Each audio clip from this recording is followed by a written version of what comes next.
Avant de commencer l'histoire, dites-nous d'où vous regardez en laissant un commentaire ci-dessous. Si vous appréciez cette vidéo, n'oubliez pas de liker et de vous abonner. Passez une merveilleuse journée. Profitez de l'histoire, tout le monde. Manhattan, New York. La Pinnacle Tower. Sarah Lopez n'aurait jamais imaginé qu'une simple plainte pour nuisance sonore à 2 heures du matin entraînerait le moment le plus humiliant, et paradoxalement le plus libérateur, de sa vie. Ça suffit. Cria-t-elle, frappant du poing contre la porte renforcée du penthouse.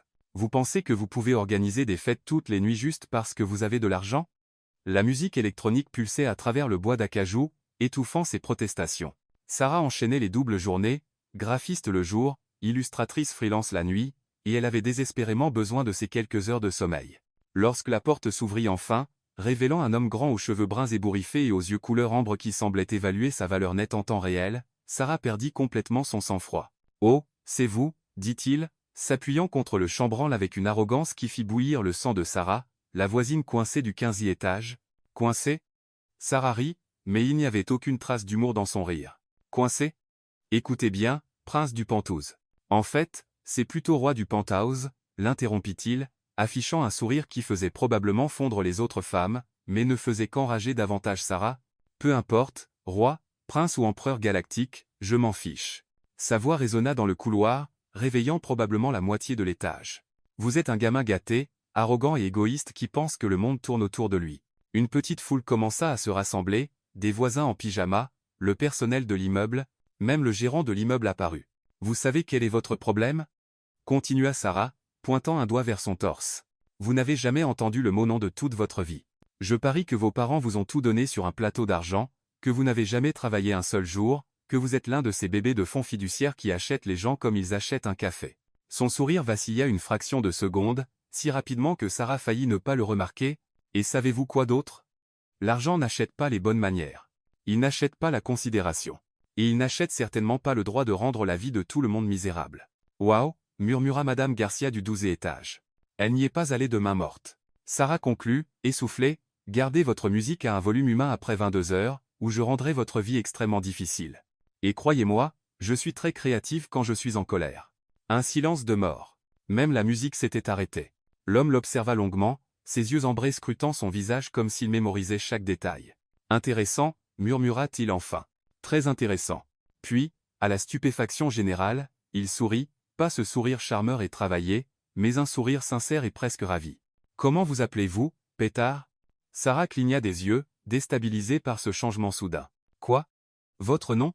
Je pense que je devrais connaître le nom de la femme qui vient de me remettre verbalement à ma place devant la moitié de l'immeuble. Sarah, répondit-elle automatiquement, avant de le regretter immédiatement. Mais ça ne veut pas dire. Eh bien, Sarah, dit-il, lui tendant la main comme s'il était à une soirée chic plutôt que dans un couloir à 2 heures du matin, elle en pyjama taché de café, je suis.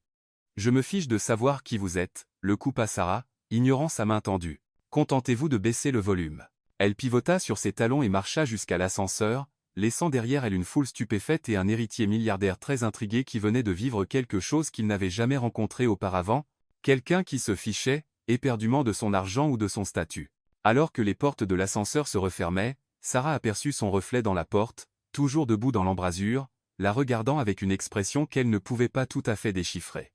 Elle n'avait aucune idée que l'homme qu'elle venait d'humilier publiquement était Ethan Stonewell, héritier de l'empire Stonewell Enterprise, l'une des familles les plus puissantes d'Amérique, et elle n'avait absolument aucune idée que son éclat venait de faire d'elle la personne la plus intéressante qu'Ethan ait rencontrée dans toute sa vie privilégiée. Le jeu, comme on dit, était sur le point de commencer. Manhattan, New York, siège de Stonewell Enterprise. Ethan Stonewell n'avait jamais été traité de gamin gâté en face. En ses 28 ans d'existence, les gens avaient murmuré dans son dos. Bébé de fonds fiduciaires, prince à la cuillère d'argent, héritier d'entreprise, mais personne n'avait jamais eu l'audace de le lui dire directement jusqu'à la veille. Il était assis dans son bureau d'angle aux 52 étages de la Stonewell Tower, censé examiner les rapports trimestriels, mais son esprit revenait sans cesse à une paire d'yeux noirs furieux et à un pyjama taché de café. « Monsieur », son assistant James frappa à la porte vitrée, « votre rendez-vous de 10 heures est là. » « Annulez-le », dit Ethan sans lever les yeux de son écran d'ordinateur. « En fait, annulez tout jusqu'à midi. » James haussa un sourcil, mais hocha la tête. « Bien sûr, monsieur. Y a-t-il autre chose dont vous avez besoin? » « Des informations, » répondit Ethan, pivotant enfin sur sa chaise. « Je veux que vous trouviez tout ce que vous pouvez sur quelqu'un. Espionnage industriel, Monsieur? Demanda James, sortant sa tablette avec une efficacité rodée. Reconnaissance personnelle? Ethan s'adossa à son fauteuil en cuir. Sarah Lopez vit au 15B à la Pinnacle Tower. Je veux savoir où elle travaille, ce qu'elle fait, son passé, tout. James s'arrêta en plein tapotage. Monsieur, si je puis me permettre. Vous ne pouvez pas. Le ton d'Ethan était sans appel, mais une lueur amusée brillait dans ses yeux. Trouvez-moi simplement les informations. En 2 heures, James avait compilé un dossier complet qui aurait fait la fierté du FBI. Ethan le parcourut avec un intérêt croissant et quelque chose qui ressemblait étrangement à du respect. Sarah Elena Lopez, 26 ans, née à Houston, Texas, de parents immigrés propriétaires d'un petit restaurant, bourse complète pour la Parsons School of Design, diplômée summa cum laude. Pas de fonds fiduciaires, pas d'argent familial. Tout ce qu'elle possédait, elle l'avait gagné elle-même. Elle travaillait chez Carter & Associates, une agence de design de taille moyenne à Soho, mais sa véritable passion était son travail d'illustration freelance. Son portfolio, auquel James avait réussi à accéder, était extraordinaire, vibrant, émotionnel, authentique d'une manière que la plupart des œuvres d'art dans le monde d'État ne l'étaient pas. Elle vivait de salaire en salaire, avait des prêts étudiants et travaillait 60 heures par semaine pour se permettre son petit appartement d'une chambre dans son immeuble, le même immeuble où son penthouse coûtait plus par mois qu'elle ne gagnait en un an.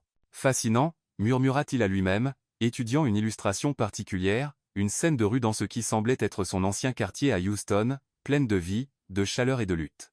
Chante téléphone vibra. Un SMS de sa mère. N'oublie pas le gala de ce soir. La fille Harrington sera là. Ah, oui, la scène sociale soigneusement orchestrée, une autre héritière parfaitement polie, une autre alliance stratégique déguisée en romance, une autre femme qui approuverait tout ce qu'il dirait et rirait à toutes ses blagues, qu'elles soient drôles ou non. Contrairement à une certaine pétard qu'il avait traité de gamin gâté, Ethan prit une décision qui aurait choqué son conseil d'administration et probablement donné une légère crise cardiaque à sa mère. James, aplaté, libérait mon emploi du temps pour ce soir. Mais monsieur, le gala pour l'hôpital pour enfants envoyait un don. Un gros. Ethan rassemblait déjà ses affaires. J'ai des affaires plus importantes à régler. Pendant ce temps, chez Carter & Associates, Sarah vivait la pire journée de sa vie professionnelle, ce qui n'était pas peu dire, vu qu'elle avait déjà dû refaire une campagne entière parce que le client avait décidé qu'il détestait la couleur bleue. Lopez, tonna son patron, Michael Carter, à travers la salle de conférence ouverte. Elle attrapa son café, sa 4e tasse de la journée, et se précipita dans la salle de conférence au mur de verre où Michael l'attendait, les bras croisés et un air renfrogné qui aurait pu faire cailler du lait. Vous voulez bien expliquer ça? Il fit glisser une tablette sur la table. Sur l'écran se trouvait son dernier projet, une campagne pour une association locale à but non lucratif. C'était du bon travail, parmi ses meilleurs, en fait. Mais l'expression de Michael suggérait qu'elle avait personnellement insulté sa mère. Quel est le problème? Demanda Sarah, sincèrement perplexe. Le problème, dit Michael, sa voix dégoulinant de condescendance, c'est que vous avez complètement dévié du script. Le client voulait quelque chose de sûr, d'entreprise, d'ennuyeux. Au lieu de ça, vous leur avez donné ça, cette manipulation émotionnelle. Sarah se hérissa. Ça s'appelle raconter une histoire authentique, Michael. L'association aide les vétérans sans abri. J'ai pensé que montrer leur humanité plutôt que de les traiter comme des statistiques serait plus efficace. Vous avez eu tort. Michael s'adossa à son siège. Le client envisage de revoir son contrat. Ils veulent quelque chose de plus traditionnel. Traditionnel signifiant sans âme. Traditionnel signifiant professionnel, le ton de Michael était sans appel. Refaites-le. Rendez-le conforme aux attentes de l'entreprise. Et Sarah, la prochaine fois, respectez le brief. En retournant à son bureau, son téléphone vibra avec un SMS de sa meilleure amie et colocataire, Emily. Mauvaise journée? On dirait que tu veux tuer quelqu'un. Sarah leva les yeux pour voir Emily lui sourire de l'autre côté du bureau. Emily travaillait à la comptabilité mais avait une capacité étrange à lire les humeurs de Sarah à 15 mètres de distance. Pire, répondit Sarah par SMS. J'ai l'impression de perdre mon âme créative. Café plus tard? J'ai des potins qui pourraient te remonter le moral. Définis potin. Tu te souviens de ton prince du Penthouse d'hier soir? J'ai fait quelques recherches. Le cœur de Sarah fit un bond étrange dans sa poitrine. Elle se dit que c'était de l'appréhension, pas de la curiosité. J'ai même fique, mentit-elle. Bien sûr que non. Retrouve-moi chez Joe à 18 h. Et Sarah, tu devrais être t'asseoir pour ça. Le reste de l'après-midi s'écoula comme un escargot blessé. Chaque fois que Sarah essayait de se concentrer pour rendre sa campagne sincère plus conforme aux attentes de l'entreprise, son esprit vagabondait vers des yeux ambrés et ce sourire exaspérant. À 17h47 précise, elle était dehors et courait presque jusqu'à Joe's Coffee, Le petit café à 2 pâtés de maison où elle et Emily se retrouvaient pour des sessions de potin d'urgence depuis qu'elles avaient emménagé à New York 3 ans plus tôt. Emily était déjà là, pratiquement bondissante sur son siège, à peine capable de contenir son excitation. « Ok », dit Sarah en se glissant sur la banquette en face d'elle, « balance. Emily se penchanaant, conspiratrice. Ton prince du Penthouse. Il s'appelle Ethan Stonewell. » Sarah haussa les épaules. « Donc, un mec riche avec un nom de mec riche. Choquant. » Sarah, les yeux d'Emily s'écarquillèrent, « Stonewell. Comme dans Stonewell Enterprise, comme dans l'une des plus grandes entreprises d'Amérique, comme dans sa famille qui vaut environ 12 milliards de dollars. » La tasse de café glissa des doigts de Sarah, claquant contre la soucoupe. 12 milliards avec un B? Emily sortit son téléphone, montrant à Sarah un article de Forbes. « Ce n'est pas juste riche, ma belle. C'est la royauté américaine, et tu l'as traité de gamin gâté devant la moitié de ton immeuble. » Sarah fixa la photo sur l'écran, un portrait professionnel qui rendait ses yeux ambrés encore plus intenses. « Oh non, murmura-t-elle. Oh non, oh non, oh non. Oh si, dites. Emily Joyousment. Tu as pratiquement dit à l'un des hommes les plus puissants du pays que l'argent n'achète pas les bonnes manières. Franchement, je suis impressionné que tu sois encore en vie. » Sarah enfouit son visage dans ses mains. « Il va me faire expulser ou arrêter, ou les deux. » Ou, dit Emily pensivement, il va être intrigué. Réfléchis-y. Quand est-ce que quelqu'un lui a parlé comme à une personne normale pour la dernière fois? Emily, ce n'est pas une comédie romantique. C'est ma vie, et je viens de me faire un ennemi de quelqu'un qui pourrait acheter et vendre toute mon existence sans transpirer. Mais même en disant cela, Sarah ne pouvait chasser le souvenir de la manière dont son sourire avait changé à ce dernier moment, passant d'un charme travaillé à quelque chose qui semblait presque sincère. Ce qu'elle ne savait pas, c'est qu'à cet instant précis, Ethan Stonewell était assis dans sa Maserati devant son immeuble, débattant s'il devait monter s'excuser pour son comportement. Ce qu'elle ignorait vraiment, c'est qu'il avait déjà décidé que Sarah Lopez était la chose la plus rafraîchissante qui lui soit arrivée depuis des années, et ce qu'elle ne pouvait absolument pas imaginer, c'est que son éclat avait déclenché quelque chose qui allait changer leur deux vies pour toujours. Sarah arriva au travail le lendemain matin avec des cernes sous les yeux et une énergie nerveuse née d'une nuit entière à catastropher. Elle avait à peine dormi, son esprit tourbillonnant avec des scénarios catastrophes impliquant des avis d'expulsion et des accidents mystérieux. Elle était tellement distraite qu'elle faillit marcher droit dans l'énorme arrangement floral posé sur son bureau. « C'est quoi ça ?» Sarah s'arrêta net, fixant le bouquet élaboré de roses blanches et de pivoine qui coûtait probablement plus cher que son budget mensuel pour les courses. « Quelqu'un a un admirateur secret ?» chanta Emily depuis le box voisin, mais sa voix portait une note d'inquiétude. « Ça a été livré par coursier il y a environ 20 minutes. Un coursier très chic. » L'estomac de Sarah se noua. Elle tendit la main vers la petite carte blanche nichée parmi les fleurs, les doigts tremblants. « Mademoiselle Lopez, je crois que nous sommes partis du mauvais pied. Voulez-vous vous joindre à moi pour un café cet après-midi pour discuter de nos relations de voisinage? 15 heures à café, Luna? Et Stonewell. P.S. Je promets de garder ma voix à un volume approprié. » « Oh, c'est mauvais, » murmura Sarah, s'effondrant dans son fauteuil. « C'est très, très mauvais. » « Qu'est-ce que ça dit ?» Emily grimpait pratiquement par-dessus la cloison du box. Sarah lui montra la carte. Les yeux d'Emily s'écarquillèrent. « Ok, peut-être que ce n'est pas si grave. Je veux dire, il te propose un café, pas d'envoyer des avocats. Emily, les milliardaires ne demandent pas aux gens de prendre un café, ils les convoquent. C'est une convocation déguisée en invitation. » Sarah était en train de spirale, elle le savait, mais elle ne pouvait pas s'arrêter. Il veut probablement m'humilier en public avant de détruire ma vie. Ou, la voix de Michael Carter coupa à travers sa panique, il veut discuter affaires. Les deux femmes se tournèrent pour voir leur patron debout derrière elles, regardant les fleurs avec un intérêt à peine dissimulé. « Monsieur Carter » commença Sarah, mais il leva une main. « Lopez. Dans mon bureau. Maintenant. » Cela devenait un schéma très indésirable. Dans la salle de conférence, Michael était assis en face d'elle avec l'expression d'un requin qui venait de sentir du sang dans l'eau. « Alors, commença-t-il, joignant les doigts, vous voulez bien expliquer comment vous connaissez Ethan Stonewell? Nous sommes voisins. » Ce n'était pas techniquement un mensonge. Voisins, les sourcils de Michael s'envolèrent. Vous êtes voisin avec l'héritier d'une fortune de 12 milliards de dollars. Ce n'est pas comme si nous étions amis ou quoi que ce soit, dit rapidement Sarah. Nous vivons juste dans le même immeuble, non? Michael ne la croyait clairement pas, mais son expression passa de suspicieuse à calculatrice. Eh bien, puisque vous êtes si voisins, peut-être pourriez-vous glisser un mot pour notre firme. Stonewell Enterprise cherche une nouvelle agence créative. Le cœur de Sarah s'effondra. Bien sûr, tout revenait toujours à l'argent et aux relations. Je ne pense pas Spencer. Lopez. Un contrat avec Stonewall pourrait assurer l'avenir de cette firme pendant des années. Pourrait vous assurer un avenir pendant des années. Michael Sepenchenawant. Je suis sûr que M. Stonewall serait très reconnaissant de toute aide que vous pourriez fournir. L'implication pesait lourd dans l'air. Sarah se sentait malade. Je vais y réfléchir, parvint-elle à dire. Ponfil. Et Lopez, ne le faites pas attendre. Café Luna, 15 heures. Sarah se tenait devant le café branché de Soho, essayant de rassembler le courage d'entrer. Elle avait changé de tenue 3 fois, optant finalement pour une robe noire simple, assez professionnelle pour une réunion d'affaires, mais assez décontractée pour ne pas sembler qu'elle faisait trop d'efforts. Elle faisait énormément d'efforts. À travers les grandes fenêtres, elle pouvait le voir assis à une table d'angle, faisant défiler son téléphone. Il semblait différent à la lumière de l'après-midi, toujours d'une beauté dévastatrice, mais plus humain, moins comme le prince arrogant du Penthouse, et plus comme un gars ordinaire attendant un café, un gars ordinaire qui pourrait acheter Manhattan, s'il en avait envie. Sarah prit une profonde inspiration et poussa la porte. Ethan leva les yeux lorsqu'elle s'approcha, et ce sourire, le sourire sincère de l'autre soir, s'étendit sur son visage. « Vous êtes venu, dit-il, se levant pour tirer sa chaise. Je n'étais pas sûr que vous viendriez. Honnêtement, je n'en étais pas sûr non plus, admit Sarah, s'installant sur son siège. Café? Ethan fit un geste vers le barista. S'il vous plaît. Grand, fort, peut, être intraveineux. Il rit, vraiment rit. Et Sarah sentit une partie de sa tension s'apaiser.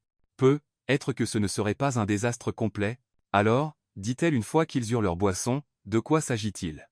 Êtes-vous ici pour exiger des excuses? Me poursuivre pour détresse émotionnelle? Me faire arrêter pour trouble à l'ordre public? En fait, dit Ethan, s'adossant à sa chaise, je voulais vous remercier. Sarah cligna des yeux. Pardon, quoi? Merci. Pour l'autre soir. Son expression devint sérieuse. Savez-vous depuis combien de temps personne ne m'a parlé comme ça? Comme si j'étais juste une personne. Comme si vous étiez un crétin, vous voulez dire? Comme si j'étais une vraie personne qui pouvait être tenue responsable de ses actions, corrigea Ethan. La plupart des gens me traitent comme si j'étais une sorte de dieu qui ne peut rien faire de mal, ou ils sont tellement intimidés qu'ils peuvent à peine parler. Vous m'avez remis à ma place. C'était rafraîchissant. Sarah le fixa. Vous plaisantez. Non. Ethan se pencha en avant, ses yeux ambrés fixés sur son visage. Dites-moi quelque chose, Sarah. Que savez-vous de l'entreprise de ma famille? Honnêtement, juste ce qu'Emily a trouvé sur Google hier, quelque chose à propos de l'immobilier, de la technologie et d'une richesse obscène.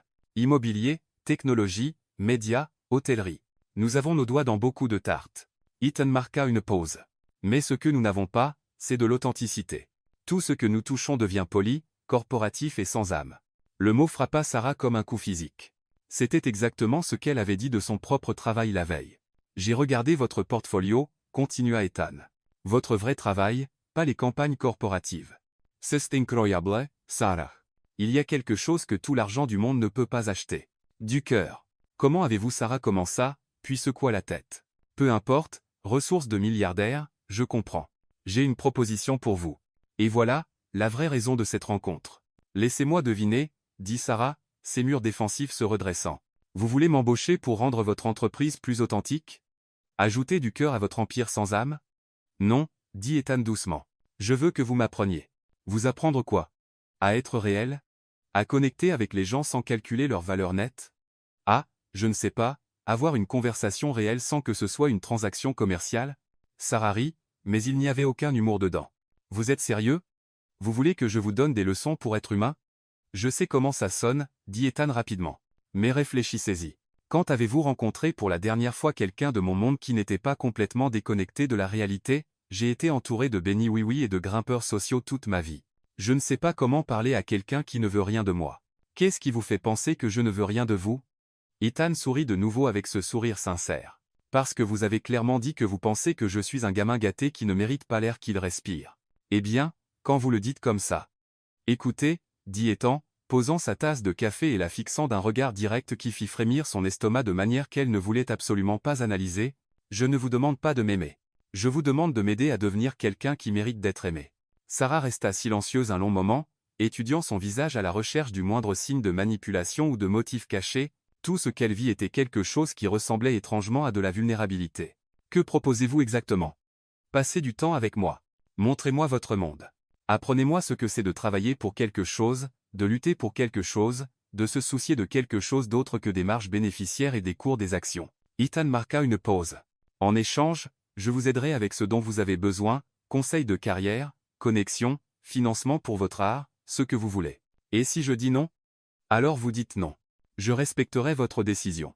Je déménagerai du Penthouse si ça vous met plus à l'aise. Et nous ferons comme si cette conversation n'avait jamais eu lieu. L'esprit de Sarah s'emballa.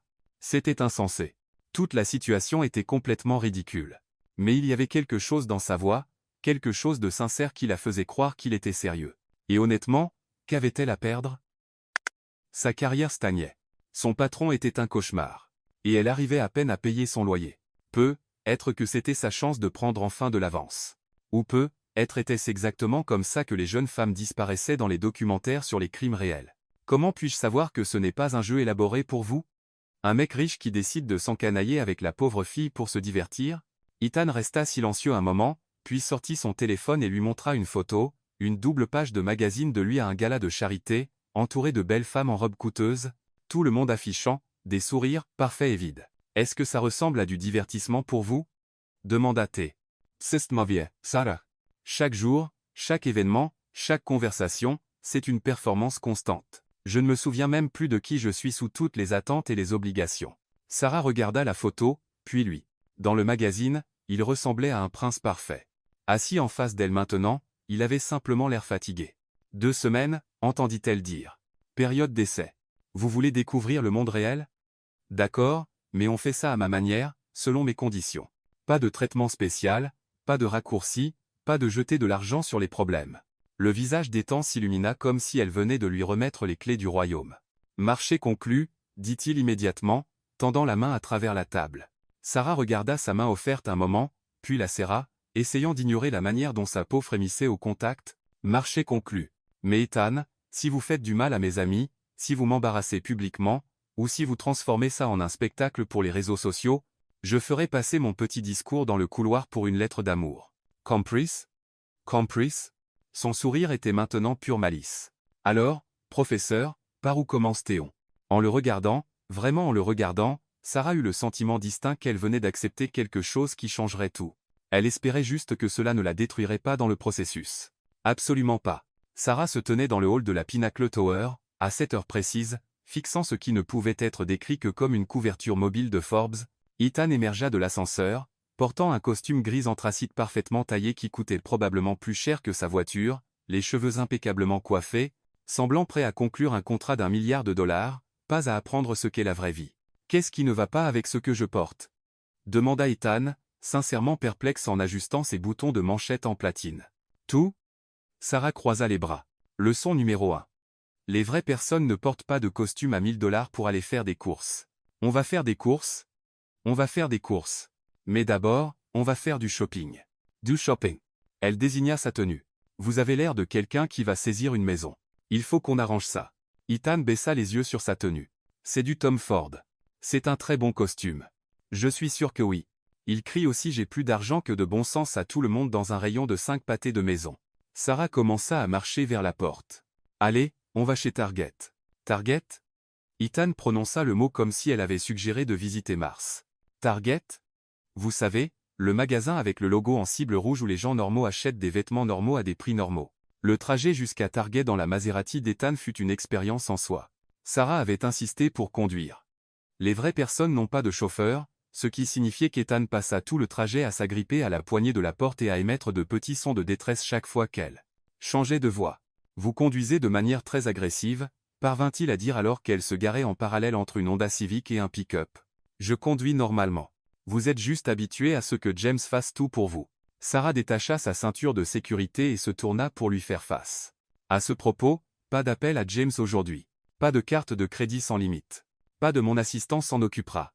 Aujourd'hui, vous êtes juste Ethan, un gars ordinaire avec un budget ordinaire. Elle lui tendit une carte de débit prépayée avec exactement 200 dollars dessus. C'est mon budget pour une journée entière. Ethan fixa la carte comme si elle allait le mordre. C'est votre budget pour toute la semaine? Bienvenue dans la réalité, Prince. À l'intérieur de Target, Ethan regardait autour de lui avec l'émerveillement d'un anthropologue découvrant une nouvelle civilisation. Il prit un paquet de t-shirts en coton blanc et examina l'étiquette de prix avec une fascination sincère. 3 chemises pour 12 dollars, murmura-t-il. Ça fait 4 dollars par chemise. Impressionnante compétence en maths, dit Sarah sèchement, jetant un paquet de jeans dans leur panier. Essayez cela. Taille 32x34. Comment avez-vous? J'ai des yeux, et vous n'êtes pas le premier grand maigre pour qui j'ai dû faire du shopping. Elle marqua une pause, réalisant comment cela sonnait. Mon frère, clarifia-t-elle rapidement. Au Texas. 20 minutes plus tard, Ethan émergea de la cabine d'essayage en ayant l'air normal. Les jeans lui allaient parfaitement, et le simple t-shirt henley bleu marine épousait son corps d'une manière qui fit oublier à Sarah comment respirer pendant un moment. Alors, je suis comment? Demanda-t-il, passant ses mains sur le tissu inhabituel. Comme une vraie personne, dit Sarah, essayant de garder sa voix stable. On prend 2 paires de jeans, 4 chemises, et elle attrapa un sweat à capuche en solde. Ça. C'est gris, dit Ethan, tenant le sweat comme s'il l'avait personnellement offensé. C'est pratique, et c'était à 15 $. Dans votre monde, c'est de l'argent de poche pour le déjeuner. Dans mon monde, c'est 3 repas. Ils passèrent l'heure suivante à déambuler dans Target, Sarah fournissant un commentaire continu sur l'économie de la vie quotidienne. Ethan écoutait avec l'intense concentration de quelqu'un apprenant une langue étrangère, posant des questions allant de pertinentes à absurdes. Pourquoi ne range-t-il pas les produits par couleur? Demanda-t-il dans la section des produits frais. Parce que ce n'est pas comme ça que les gens font leurs courses. Vous ne pensez pas, il me faut quelque chose de rouge pour le dîner. Vous pensez, il me faut des tomates pour une sauce pasta. Mais est-ce que ça ne serait pas plus esthétique? Ethan, ce n'est pas une séance photo. C'est un supermarché. La fonction avant la forme. Ils étaient dans l'allée des céréales quand le désastre frappa. Ethan tendit la main vers une boîte de granola artisanale bio qui coûtait 18 $. Non, dit Sarah fermement, prenant la boîte de ses mains et la remplaçant par un sac de céréales de marque distributeur, ça coûte 4 $ et a la même valeur nutritionnelle. Mais l'autre est bio. Et celui-ci ne nécessitera pas de prendre un petit prêt. Elle brandit le sac générique. Leçon du monde réel numéro 2. Les marques sont souvent juste un emballage coûteux autour du même produit de base. Ethan fixa les céréales de marque distributeur comme s'il s'agissait d'un puzzle qu'il ne pouvait résoudre. Mais comment savez-vous que c'est de bonne qualité? Vous lisez les ingrédients, vérifiez les informations nutritionnelles, et parfois, il faut juste faire confiance que tout ce qui est bon marché n'est pas de la camelote. Sarah adoucit légèrement son ton. Écoutez, je ne dis pas que les choses chères ne valent jamais le coup. Mais la plupart du temps, vous payez pour l'étiquette, pas pour le produit. Ils passèrent à la caisse sans incident majeur, bien qu'Ethan sembla sincèrement choqué lorsque le total s'éleva à 63,47 $. C'est tout?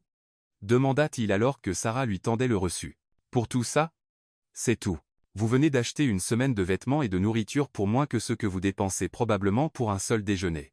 Ethan étudia le reçu comme s'il contenait les secrets de l'univers. J'ai dépensé 200 $ pour le déjeuner hier. Bien sûr que oui. Sarah secoua la tête. Allez, la vraie éducation commence maintenant. Leur prochaine étape fut le métro, ce qui s'avéra être une aventure en soi. Ethan n'avait clairement jamais utilisé les transports en commun, et Sarah l'observa avec un amusement à peine dissimulé alors qu'il essayait de comprendre la machine à billets Metrocard. Elle n'accepte pas ma carte, dit-il, la frustration perçant dans sa voix. Parce que vous essayez d'utiliser une Amex noire. Ça prend du liquide ou une carte de débit. Sarah intervint et acheta leur carte. Et il faut passer vite. Mais pas trop vite.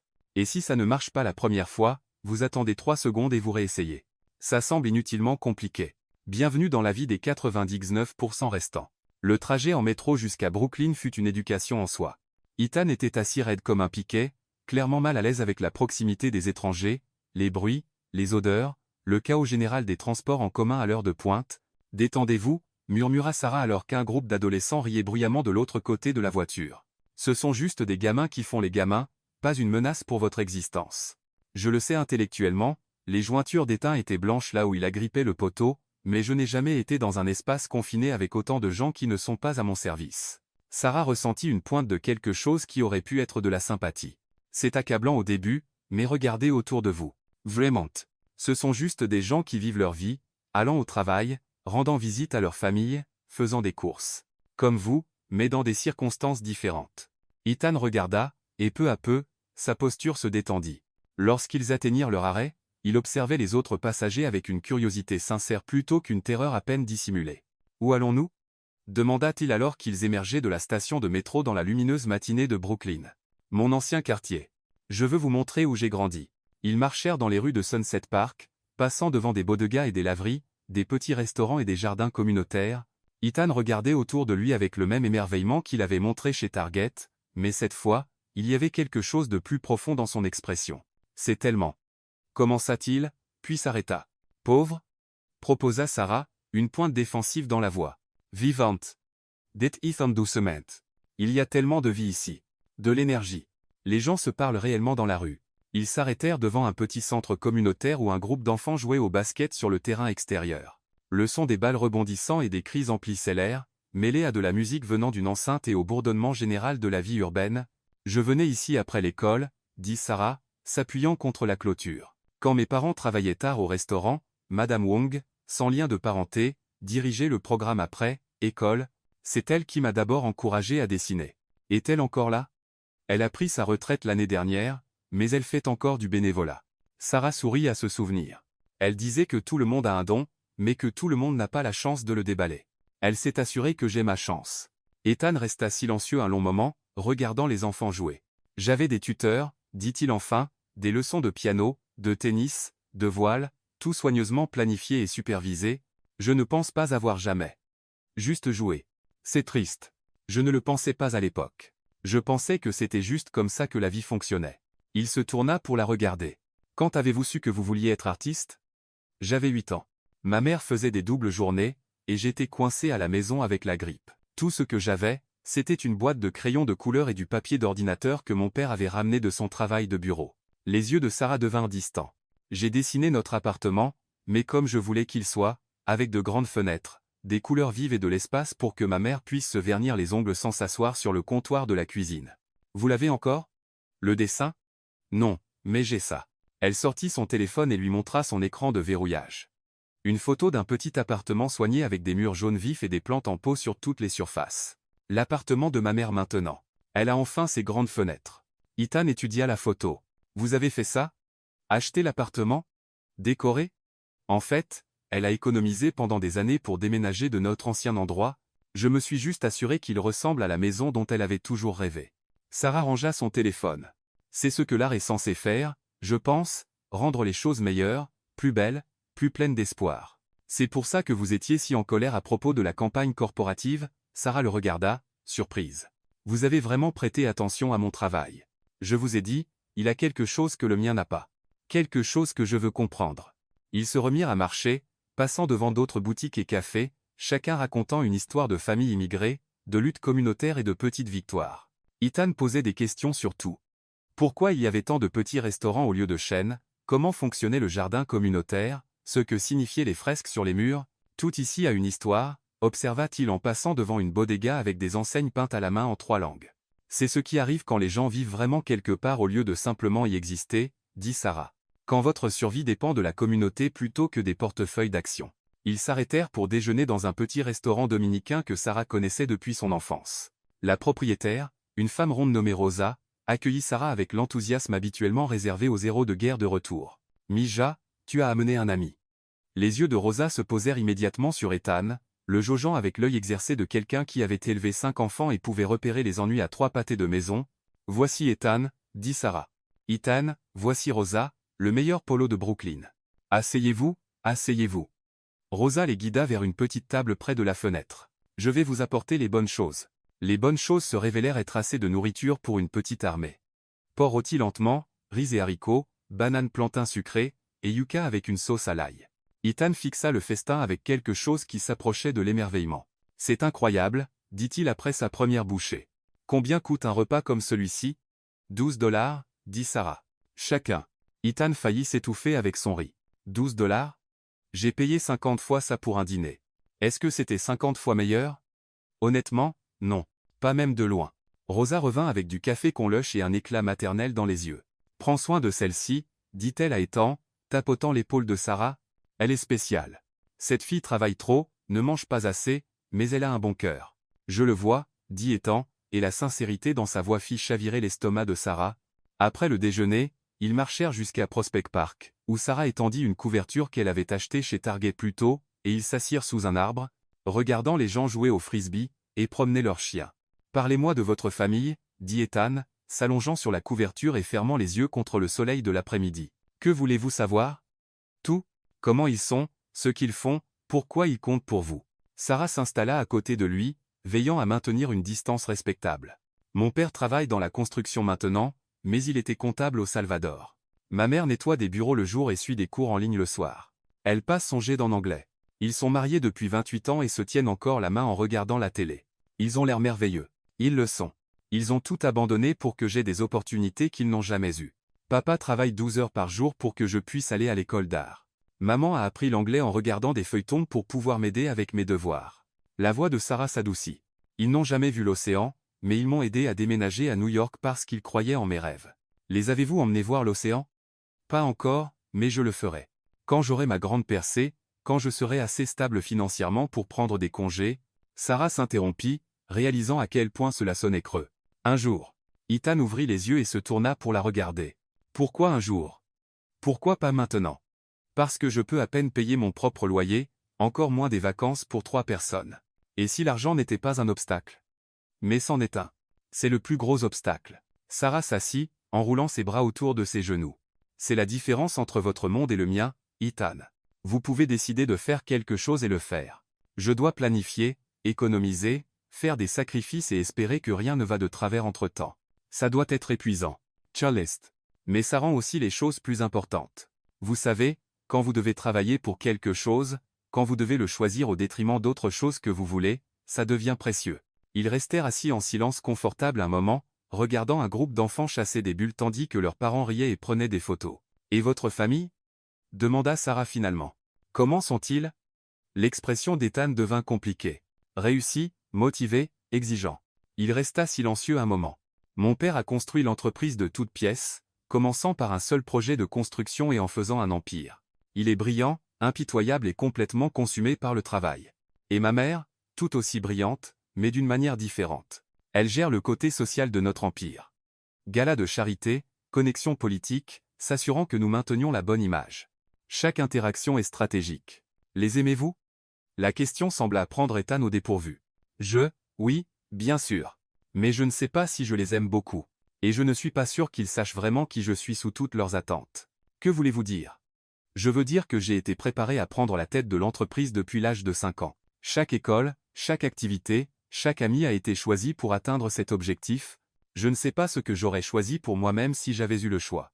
Sarah étudia son profil. Qu'est-ce que vous pensez que vous auriez choisi? Je ne sais pas. Être l'architecture. J'ai toujours été fasciné par les bâtiments, par la manière dont ils peuvent faire sentir les gens, mais c'était trop proche de la construction, trop ouvrier pour l'héritier Stonewall. Il n'est pas trop tard, vous savez, pour découvrir ce que vous voulez. Ethan rit, mais il n'y avait aucun humour dedans. J'ai 28 ans, Sarah. J'ai un conseil d'administration, des milliers d'employés, des actionnaires qui attendent certains rendements. Je ne peux pas simplement décider de devenir architecte. Pourquoi pas? Parce que j'ai des responsabilités, des obligations. Des gens dépendent de moi. Les gens dépendent aussi des architectes. Ils dépendent juste d'eux pour des choses différentes. Sarah se recoucha, se tournant pour lui faire face. Vous savez ce que je pense? Quoi? Je pense que vous avez peur. Peur de quoi? Peur de découvrir qui vous êtes quand vous n'êtes pas Ethan Stonewall, héritier de milliards. Peur de découvrir que vous n'êtes pas aussi spécial qu'on vous l'a dit toute votre vie. Ethan resta silencieux si longtemps que Sarah se demanda si elle était allée trop loin. Enfin, il parle. Et si je ne suis pas spécial? Je veux dire, et si sous tout l'argent, le nom et les attentes, je suis juste, ordinaire? Alors vous seriez comme nous autres, dit Sarah doucement. Et être que vous comprendriez enfin pourquoi l'ordinaire peut être extraordinaire. Ils restèrent dans le parc jusqu'à ce que le soleil commence à se coucher, parlant de rêves, de peur et de l'espace étrange entre qui vous êtes et qui vous êtes censé être. Lorsqu'ils rentrèrent enfin à Manhattan, Ethan était silencieux et pensif. « Merci, dit-il alors qu'il se tenait dans le hall de leur immeuble, pour aujourd'hui, pour tout ça. Ne me remerciez pas encore, dit Sarah, appuyant sur le bouton de l'ascenseur. Il nous reste 6 jours, et demain, nous allons parler de ce que c'est vraiment de travailler. Dois-je avoir peur? Sarah sourit. Absolument. Alors que les portes de l'ascenseur se refermaient entre eux, Sarah aperçut le reflet d'Ethan dans le métal poli, toujours d'une beauté dévastatrice, mais d'une certaine manière plus réelle dans ses vêtements de Target et avec ses cheveux ébouriffés après s'être allongée sur l'herbe. Elle était dans de beaux draps, mais pour la première fois depuis des mois, elle était aussi excitée de voir ce que demain apporterait. L'alarme de Sarah sonna à 5h30, ce qui n'avait rien d'inhabituel. Ce qui était inhabituel, c'était le SMS qu'il attendait de la part d'Ethan, envoyé à 5h15, prêt pour le jour 2. Quel est le plan, coach? Elle fixa son téléphone, se demandant si les héritiers milliardaires se levaient normalement avant l'aube ou si la veille l'avait affecté plus qu'elle ne le pensait. Quoi qu'il en soit, elle avait l'éducation parfaite de prévu pour lui. Elle répondit par SMS. Retrouve-moi dans le hall à 6h30, habillé comme si tu allais vraiment travailler, et Ethan, apporte des gants. À 6h30 précise, Ethan apparut dans le hall, portant ses nouveaux jeans, un t-shirt gris, et des bottes de travail qui semblaient suspectes d'être coûteuses, mais au moins dans le bon style.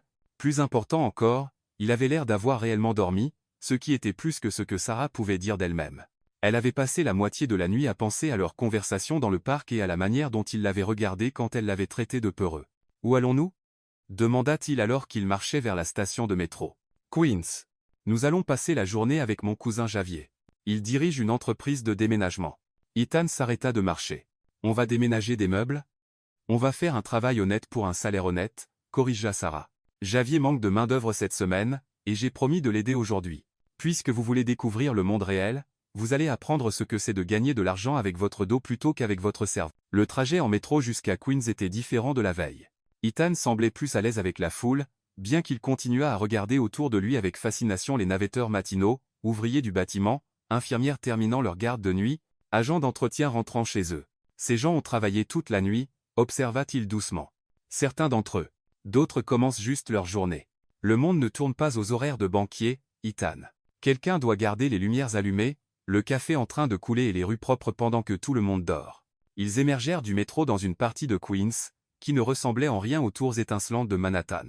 Ici, les ateliers de réparation automobile côtoyaient les restaurants familiaux, et les bâtiments racontaient des histoires de décennies de travail acharné et de persistance communautaire. L'entreprise de déménagement de Javier opérait depuis un garage reconverti avec 2 camions garés dehors et une enseigne peinte à la main qui disait « Nous déménageons votre vie avec soin ». Javier lui-même les attendait, un homme compact dans la quarantaine avec des avant-bras comme des troncs d'arbres et un sourire qui pouvait alimenter une petite ville, Prima. Il enveloppa Sarah dans une étreinte d'ours qui la souleva de terre. « Et vous devez être le garçon riche dont elle m'a parlé. » Ethan, dit-il, tendant la main. Javier la regarda un moment, puis la serra avec une poigne qui testait si vous étiez sérieux au sujet du travail. Javier Ortiz. J'espère que vous êtes prêt à transpirer, parce qu'on a 3 déménagements aujourd'hui, et je ne paye personne pour rester planté là à avoir l'air joli. Le premier boulot était un petit appartement à Astoria. Un jeune couple déménageant d'un studio à une pièce. Cela semblait assez simple jusqu'à ce qu'ils atteignent le 4e étage sans ascenseur et découvrent que quelques assemblages requis étaient une énorme sous-estimation. « Ok, rookie, dit Javier, tendant une boîte à outils à Ethan. Vous êtes sur le montage de meubles avec Sarah. Je m'occupe du gros du travail avec Diego. » Diego s'avéra être le neveu de Javier, 19 ans, bâti comme un linebacker et doté de la capacité surnaturelle de porter un canapé sur 4 étages sans transpirer. « Ne te sens pas mal ?» murmura Sarah à Ethan alors qu'il regardait Diego naviguer sans effort avec une commode dans un coin étroit. Il n'est pas entièrement humain. L'appartement était un labyrinthe de cartons, de meubles démontés et de 2 jeunes dans la vingtaine très stressés qui s'excusaient sans cesse pour le chaos. Ce n'est pas grave, les rassura Sarah. Le premier grand déménagement de tout le monde est comme ça. Vous y repenserez et en rirez. Vraiment ? Demanda la petite amie, fixant le tas d'instructions Ikea éparpillées sur le sol. Absolument. Et dans 10 ans, vous aiderez un autre couple à comprendre de quel côté va la clé Allen. Ethan avait été chargé de remonter une bibliothèque, ce qui semblait simple jusqu'à ce qu'il réalise que les instructions avaient apparemment été écrites par quelqu'un qui n'avait jamais vu une bibliothèque. Sarah l'observa lutter avec la tâche apparemment simple pendant environ 10 minutes avant de prendre pitié de lui. « Ici, » dit-elle, s'agenouillant à côté de lui sur le sol. L'astuce avec Ikea, c'est d'ignorer les instructions et de comprendre à quoi la pièce est censée ressembler une fois terminée. Ça semble contre-intuitif. La plupart de la vie est contre-intuitive. C'est ce qui la rend intéressante. Elle lui montra comment identifier quelles pièces se connectaient réellement à quelles autres, ses mains guidant les siennes alors qu'il triait la quincaillerie. Vous voyez, les images mentent, mais la physique ne ment pas. En travaillant ensemble, il parvint à transformer le tas de bois et de vis en quelque chose qui ressemblait réellement à un meuble. Ethan se recula, et contempla leur œuvre avec la satisfaction de quelqu'un qui venait d'escalader l'Everest. On a construit ça, dit-il, de l'émerveillement dans la voix. Oui, et ça va contenir les livres de quelqu'un pendant des années. Leurs enfants liront peu, être certains de ces livres. Ce n'est pas rien, Ethan. Le deuxième déménagement fut plus difficile. Une femme âgée déménageant d'une maison où elle avait vécu pendant 40 ans vers une communauté pour seniors, Madame Kim avait emballé toute sa vie dans des cartons, et chacun semblait contenir une histoire qu'elle devait raconter.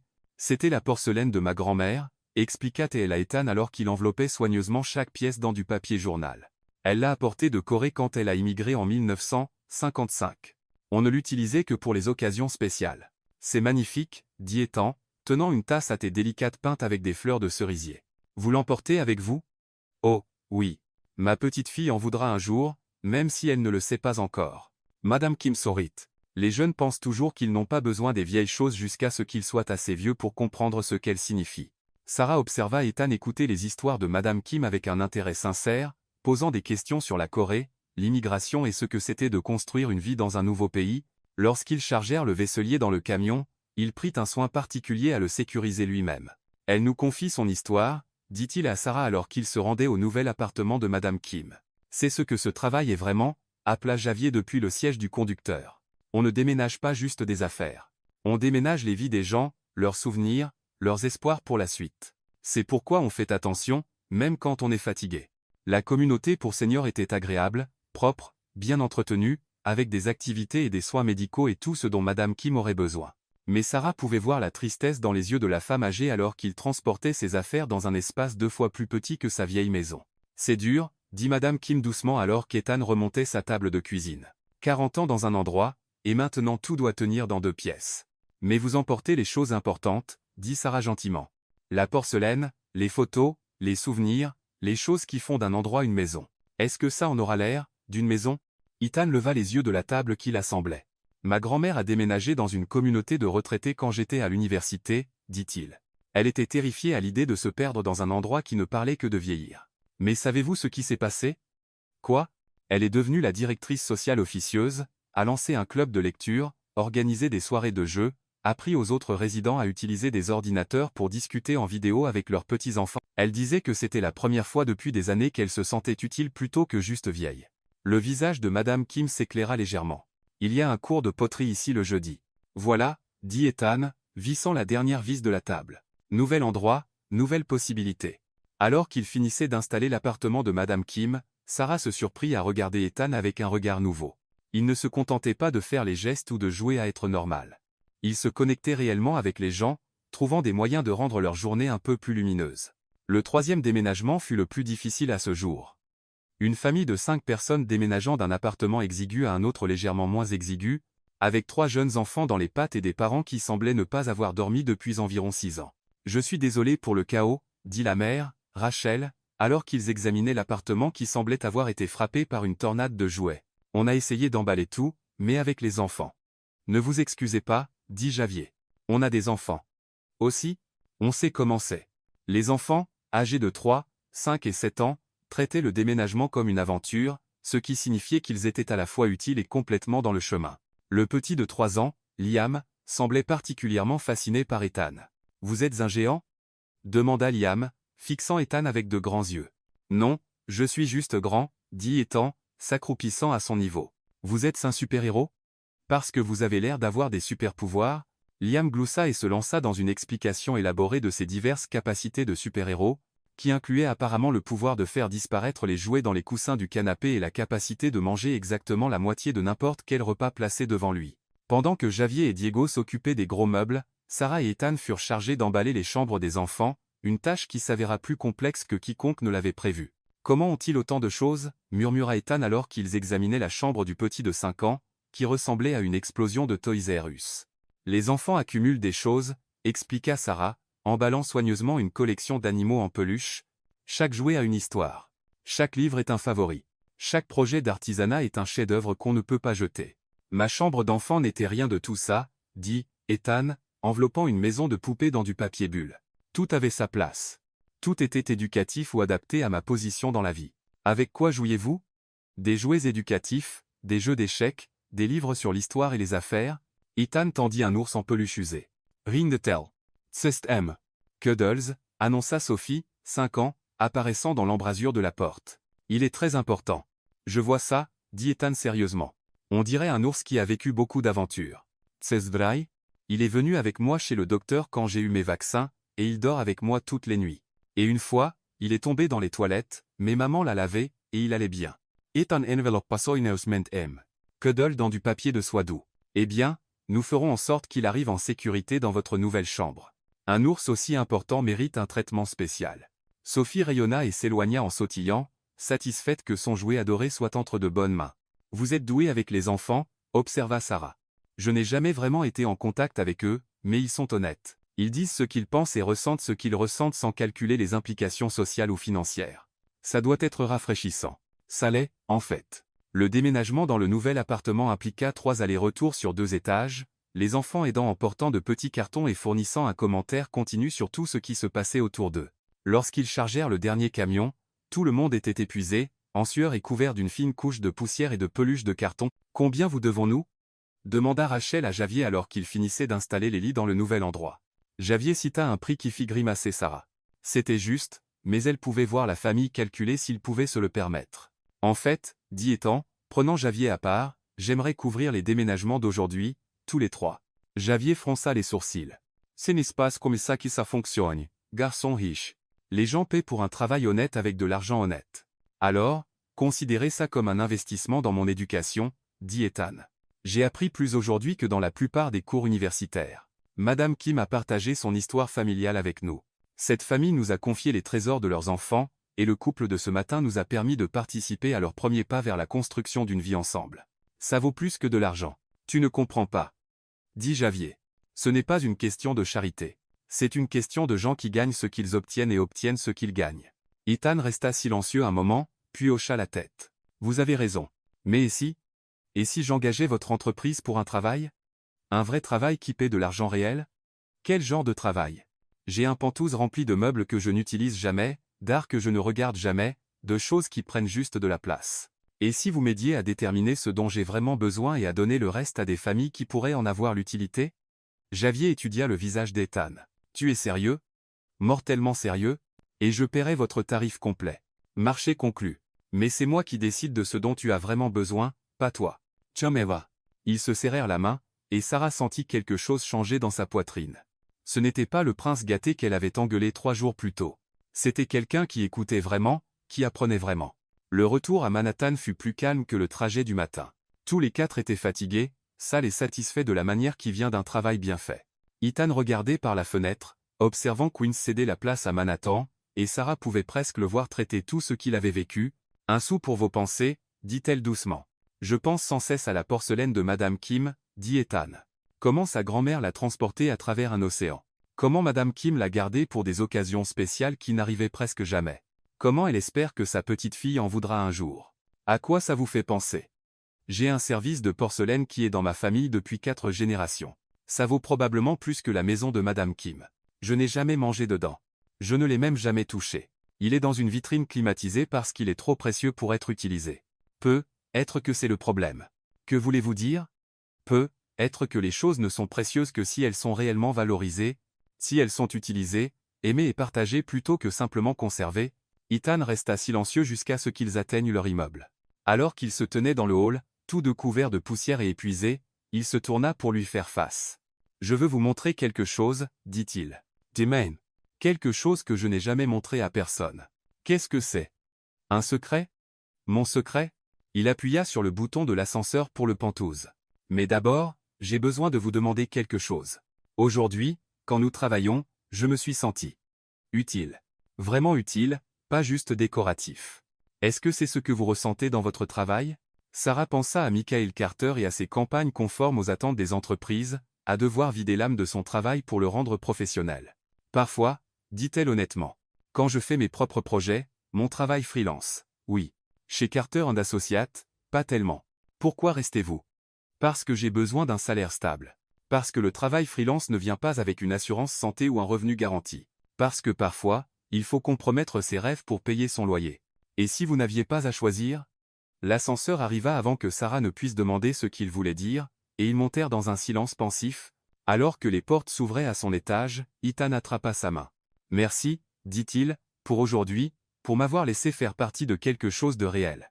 Merci d'être vraiment venu, d'avoir écouté Madame Kim et joué avec les enfants et compris que le travail de Javier compte. Ça compte. Tout ça compte. » Les yeux ambrés d'Ethan étaient sérieux. « Je commence à comprendre pourquoi vous étiez si en colère cette première nuit. Ce n'était pas juste à cause du bruit, n'est-ce pas? » Non, dit Sarah doucement.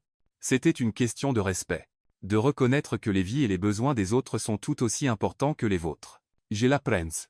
Lentement, mais je l'apprends. Alors que les portes de l'ascenseur se refermaient entre eux, Sarah réalisa que quelque part entre Target et le vaisselier de Madame Kim, Elle avait cessé de considérer Ethan comme un projet à réparer et avait commencé à le voir comme, eh bien, comme quelqu'un dont elle commençait réellement à se soucier. Ce qui était un problème, car dans 4 jours, leur accord serait terminé, et il retournerait à sa vie de milliardaire tandis qu'elle retournerait à son travail d'entreprise écrasant son âme. Mais pour l'instant, elle était trop fatiguée pour s'inquiéter de l'avenir. Demain, il voulait lui montrer un secret. Elle espérait juste que ce ne serait pas le genre de secret qui lui rappellerait à quel point leur monde était vraiment différent. Pendant ce temps, dans le Penthouse, Ethan se tenait dans son hall en marbre, toujours dans ses vêtements de travail, regardant autour de lui la perfection immaculée de son domicile avec de nouveaux yeux. Tout était beau, coûteux et complètement stérile, pas un seul objet déplacé, pas une seule chose qui racontait l'histoire de qui vivait vraiment ici. Il pensa à l'appartement de Madame Kim, encombré de souvenirs et de sens, au chaos du jeune couple qui parlait d'une vie en construction, à la famille avec les œuvres d'art de leurs enfants, sur le réfrigérateur et des jouets éparpillés comme des promesses de rire à venir. Son Penthouse ressemblait à une exposition de musée, comment vit l'autre moitié, vers 2025. Il sortit son téléphone et fit défiler jusqu'à un contact qu'il n'avait pas appelé depuis des mois. « Hélène, c'est Ethan. Oui, je sais qu'il est tard. J'ai besoin d'une faveur. On est grossé. Vous vous souvenez de ce cabinet d'architecture dont vous avez parlé? Celui qui se spécialise dans le design durable et axé sur la communauté? Je veux les rencontrer demain si possible. Non, ce n'est pas pour l'entreprise. C'est personnel. » Après avoir raccroché, Ethan marcha jusqu'à ses fenêtres du sol au plafond et regarda la ville s'étendant en dessous de lui. Quelque part là, dessous, Sarah passait probablement en revue sa journée, pensant au plan de demain, travaillant sur ses projets freelance qui signifiaient vraiment quelque chose pour les gens. Demain, il allait lui montrer le seul endroit de son monde qui lui semblait réel, le seul secret qu'il avait gardé même de sa famille. Et ensuite, il allait lui parler du plan qui s'était formé dans son esprit toute la journée, un plan qui pourrait changer leur vie si elle était assez courageuse pour lui faire confiance, et s'il était assez courageux pour risquer tout ce que sa famille avait construit sur la chance qu'il y avait quelque chose de plus important que l'argent, le pouvoir et le maintien du statu quo. Pour la première fois de sa vie, Ethan Stonewall était sur le point de parier sur son cœur plutôt que sur sa tête. Il espérait juste que cela ne les détruirait pas tous les deux.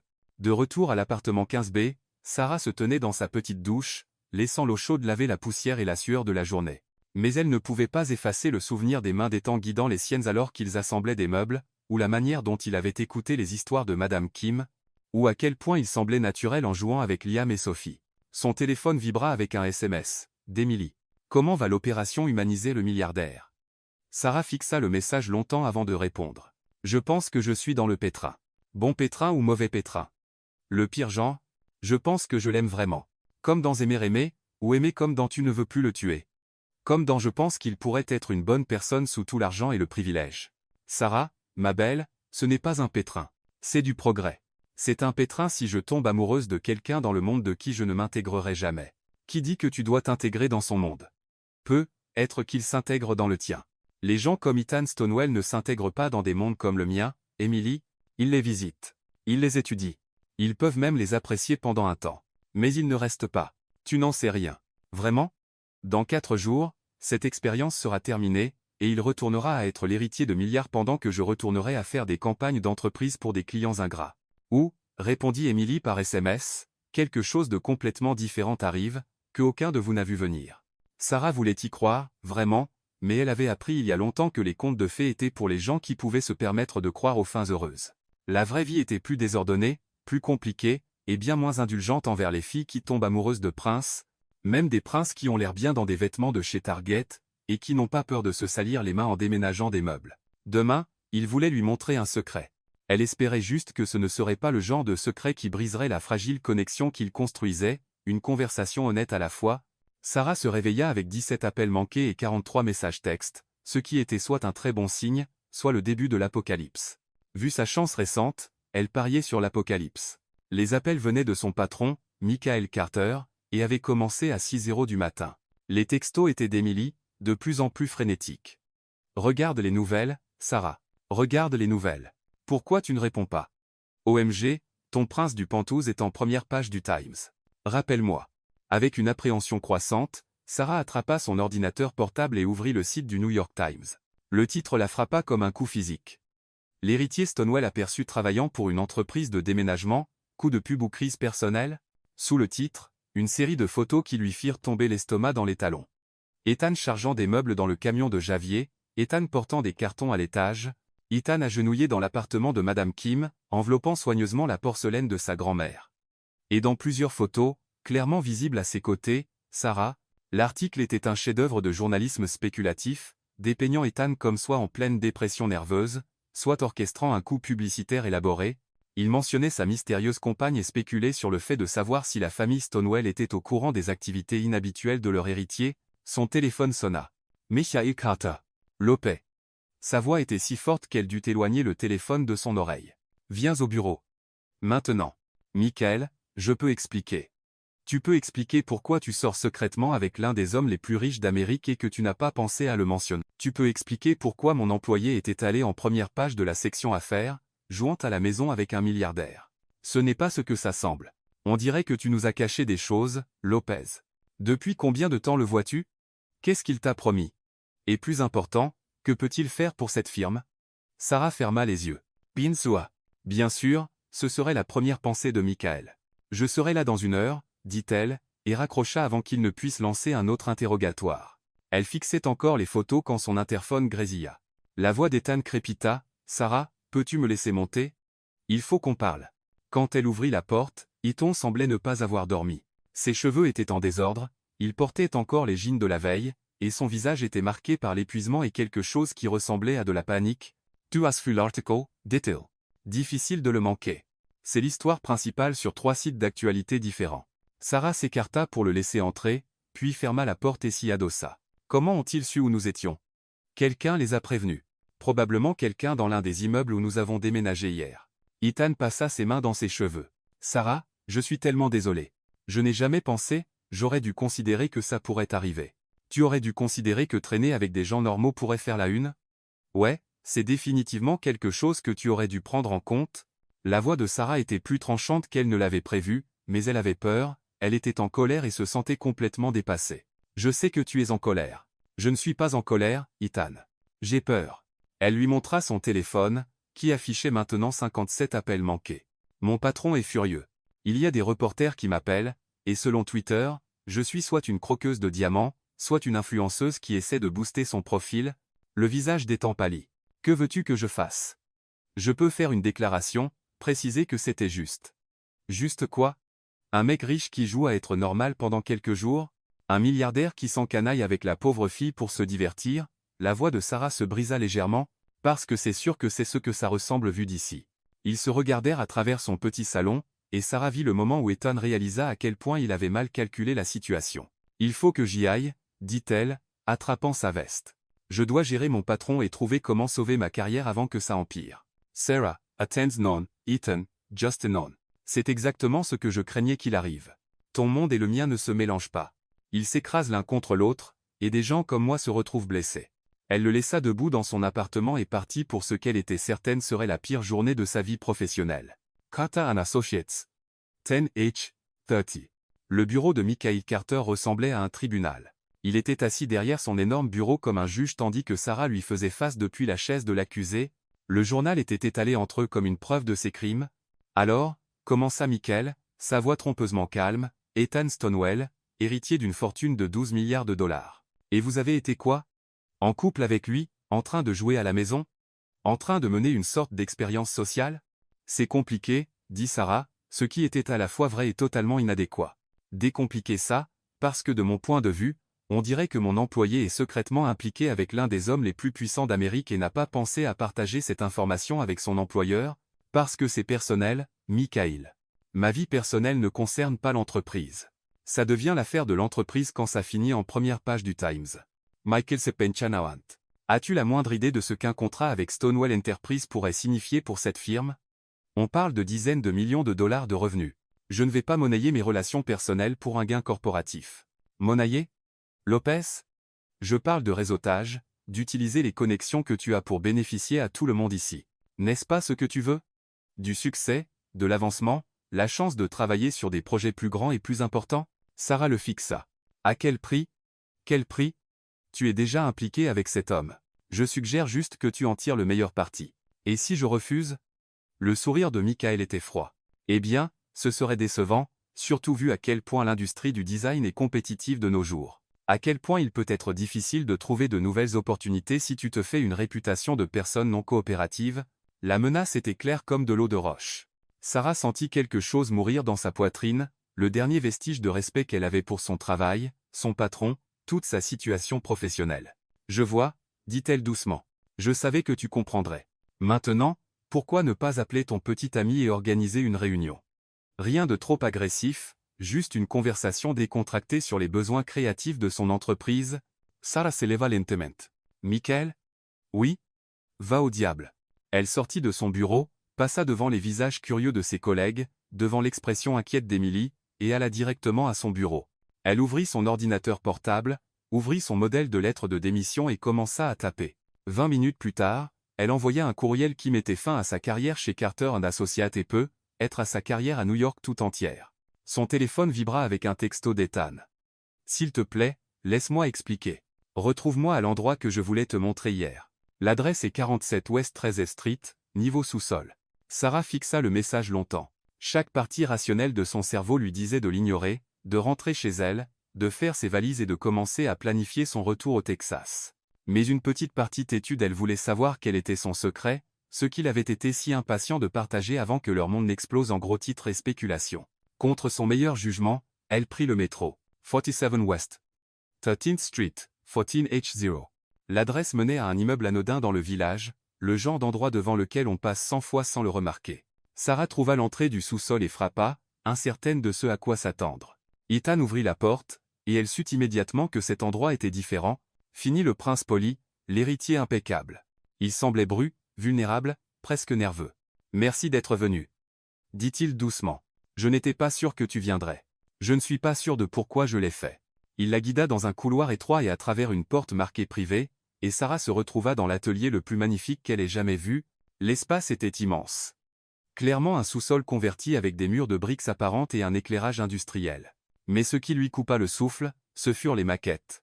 Des maquettes architecturales couvrant toutes les surfaces, chacune plus complexe et époustouflante que la précédente. « Qu'est-ce que cet endroit ?»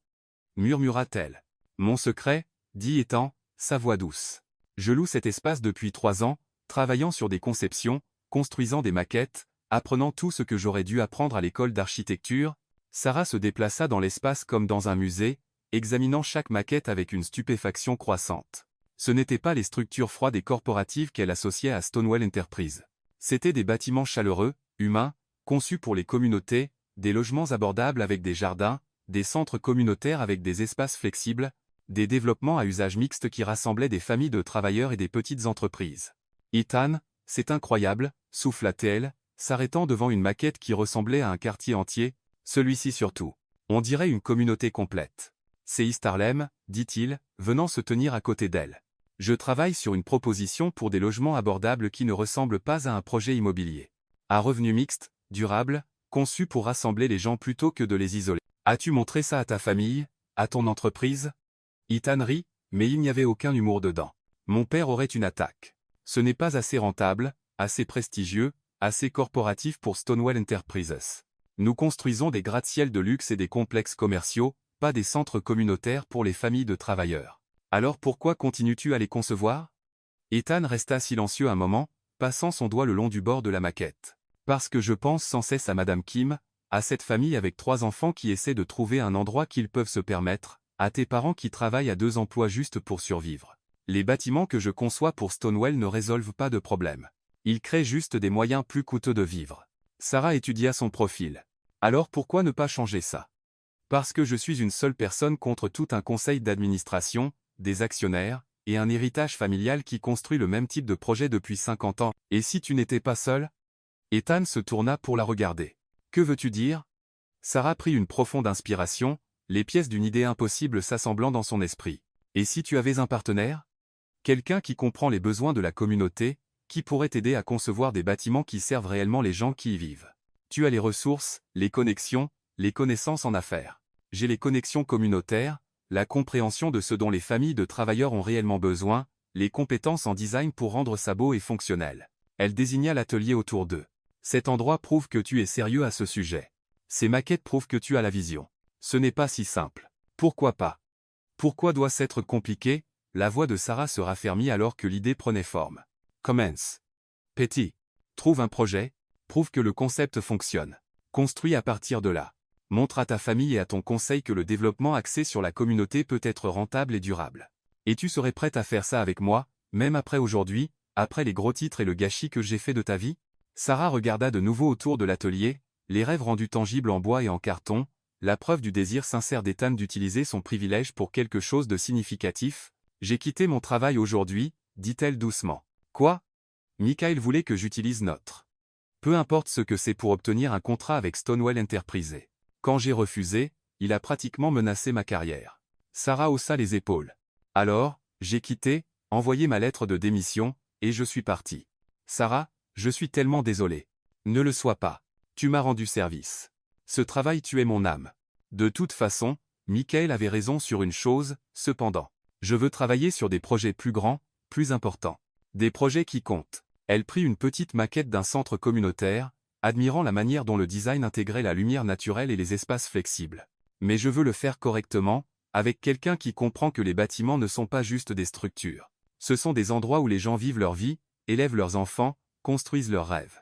Ethan la regardait avec une expression qu'elle ne pouvait pas tout à fait déchiffrer. Tu es sérieuse à ce sujet? Mortellement sérieuse. Mais j'ai des conditions. Non me laisse. Partenariat égal. Pas toi qui finance mes designs. Pas moi qui décore tes bâtiments. Un vrai partenariat, où nous avons tous les deux un droit de parole égal dans chaque décision, c'est fait. En commun petit. On prouve le concept avant d'essayer de changer le monde. D'accord. Et on fait ça correctement. Pas de raccourcis, pas de compromis sur la qualité ou l'apport de la communauté parce que c'est plus facile ou moins cher. Binzoa. Sarah reposa la maquette et se tourna pour lui faire face pleinement. Et plus de secrets. Si nous allons être partenaires, j'ai besoin de savoir que tu es engagé dans ça, pas juste en train de jouer jusqu'à ce que tu t'ennuies. Je suis engagé, dit Ethan, et l'intensité dans sa voix la fit le croire. Ces maquettes, cet atelier, j'y travaille depuis 3 ans, Sarah, bien avant de te rencontrer, tu ne m'as pas donné l'idée. Tu m'as donné le courage de la poursuivre réellement. Que veux-tu dire? Je veux dire, te voir te battre pour ton art, te voir travailler à 2 emplois pour soutenir tes rêves, apprendre ce que ça signifie de se soucier vraiment de quelque chose au-delà des marges bénéficiaires. Ça m'a fait réaliser que je me cachais de ce que je veux vraiment parce que j'avais peur de décevoir ma famille. Et maintenant j'ai plus peur de me décevoir moi-même, de gaspiller les opportunités que j'ai parce que j'avais trop peur de prendre des risques. Il se tenait dans l'atelier, entouré de rêves rendus manifestes, et Sarah sentit quelque chose changer dans sa poitrine. Ce n'était plus le prince gâté du Penthouse. C'était quelqu'un qui avait trouvé son but et était assez courageux pour le poursuivre. Il y a autre chose, dit Ethan doucement. Quelque chose que j'ai besoin de te dire avant d'aller plus loin. Le cœur de Sarah se serra. Quoi? Je suis amoureux de toi. Les mots flottaient dans l'air entre eux, bruts, honnêtes et terrifiants. Ethan, je sais que le timing est terrible. Je sais que tout est compliqué et désordonné, et nous sommes probablement tous les deux fous d'envisager ce partenariat, mais j'avais besoin que tu saches. Il s'approcha. J'ai passé toute ma vie entouré de gens qui voulaient quelque chose de moi, mon argent, mon nom, mes connexions. Tu es la première personne qui m'a donné envie d'être meilleur, juste parce que tu croyais que je pouvais l'être. Tu ne peux pas m'aimer, dit Sarah faiblement. Tu me connais à peine. Je sais que tu as sacrifié ton samedi pour montrer à un garçon riche gâté à quoi ressemble la vraie vie. Je sais que tu as défendu la porcelaine de Madame Kim comme si c'était une œuvre d'art inestimable. Je sais que tu as quitté ton travail plutôt que de compromettre tes principes. Je sais que tu vois des possibilités là où d'autres voient des problèmes. Ce ne sont que des choses que j'ai faites. Ce sont qui tu es. Ethan tendit la main pour toucher doucement son visage. Et qui tu es, c'est quelqu'un dont je veux passer le reste de ma vie à apprendre. Sarah ferma les yeux, s'appuyant sur son toucher malgré chaque pensée rationnelle dans sa tête. C'est faux. Complètement fou. Nous venons de mondes totalement différents. Alors nous construirons un nouveau monde ensemble. Ta famille me détestera. Eh bien, ils devront s'habituer à la déception. Les médias nous déchireront. Qu'ils essaient. Sarah ouvrit les yeux et se retrouva noyée dans l'ambre. Et si nous échouons? Et si le partenariat ne fonctionne pas? Et si nous ne pouvons pas rendre l'entreprise durable? Et si? Ethan la fit taire avec un baiser qui avait le goût de la possibilité et le sentiment de rentrer chez soi. Quand ils se séparèrent, ils respiraient tous les deux fort. Et si nous réussissons? Murmura-t-il contre ses lèvres. Et si nous construisons quelque chose de beau ensemble? Et si nous prouvons que l'amour, les affaires et le changement du monde peuvent tous coexister? C'est ce que tu penses que nous faisons? Changer le monde? Je pense que nous changeons nos mondes, et peut-être, si nous sommes très chanceux, très prudents et très courageux, nous changerons les mondes de quelques autres personnes en chemin. Sarah regarda une dernière fois autour de l'atelier, l'épreuve de rêve prenant forme, la preuve que parfois les contes de fées pouvaient être construits à partir de papier à plan et d'espoir. Ok, dit-elle. Ok, soyons partenaires. Construisons de beaux bâtiments pour de vraies personnes. Prouvons que le développement axé sur la communauté peut fonctionner. Elle sourit. Et voyons ce qui se passe quand une fille du Texas et un prince de Manhattan décident d'écrire leur propre fin. Le sourire d'Ethan en réponse était plus brillant que toutes les lumières de son pantouse. Marché conclu, dit-il, et l'embrassa de nouveau. 6 mois plus tard, l'inauguration du centre communautaire d'East Harlem n'avait rien à voir avec la cérémonie de coupe de ruban typique de Stonewall Enterprises. Pas de politiciens ni de photographes de la haute société, pas de champagne ni de canapé de designer. À la place, il y avait des familles du quartier, des enfants courant autour de la nouvelle aire de jeu, des seniors découvrant le laboratoire informatique, et des adolescents, revendiquant déjà leur territoire dans le centre pour adolescents. Sarah se tenait avec Ethan et Javier, qui était devenu leur entrepreneur de référence pour les projets communautaires, regardant Madame Kim enseigner un cours de poterie dans la salle d'art et de métier. Regarde ça, dit Javier, souriant. Elle a la moitié du quartier là, dedans à faire des cendriers. Ce ne sont pas des cendriers, corrigea Sarah. Ce sont des pièces d'art fonctionnelles. Même chose. Le projet avait été leur pilote. Un centre communautaire construit en partenariat avec les résidents locaux, conçu pour répondre aux besoins réels de la communauté plutôt qu'aux fantasmes des cabinets d'architecture. Cela avait pris 6 mois, 3 audiences publiques, d'innombrables sessions d'apport communautaire, et plus de café qu'aucun humain ne devrait consommer dans une vie. Cela avait aussi été rentable. Le Times veut faire un article de suivi, dit Ethan, montrant son téléphone à Sarah, sur le succès du développement centré sur la communauté. Vas-tu le faire? Seulement si tu le fais avec moi. Nous sommes partenaires. Souviens-toi. Il y a 6 mois. Le mot partenaire ne s'appliquait qu'à leur relation d'affaires.